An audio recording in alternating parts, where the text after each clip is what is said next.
Ассалаумағалейкум бау-бақша сүйер қауым. Бүгін 2 апрель 2023 жыл. Сіздерге кішкене видео отчет әрі мотивация ретінде видео түсіріп жатырмын. Мынау алдыңғы видеоларымда көрсеткен жеміс талдар. Бұларды біз ақтадық, дәріледік, тыңайтқыштар, витаминдер бердік. Міне қазір гүлдеп жатыр.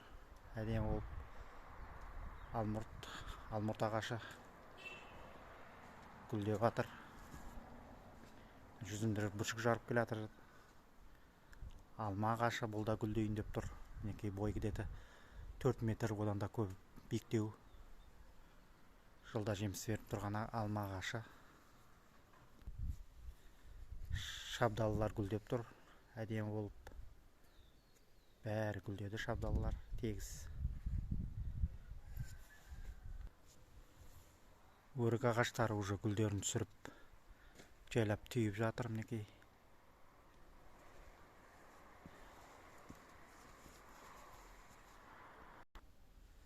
Өрік ағаштары бұларда түйіп жатыр.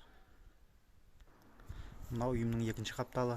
Бұл жақта да шабдалылар гүлдеп жатыр. Бұл жақта шабдалы, өрік, жүзім, слива, клубникалар бар. Шабдалылар гүлдеп жатыр. Міне әдемі гүлдеп тұр шабдалылар. Мұның бойы да где-то 4 метр бар. Өрік ағаштары.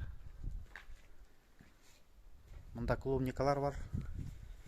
Алла қаласа келесі видеоларымда бұларды қалай отырғызу керек, қалай көшіру керек, оларды сіздерге көрсететін боламын. Мінекей достар, жеміс ағаштарына уақытында қарап, суын беріп, удобрение, тыңайтқыштар, витаминдерін беріп, астын қопсытып, жақсылап қарасаңыз, жақсы нәтиже алуға болады.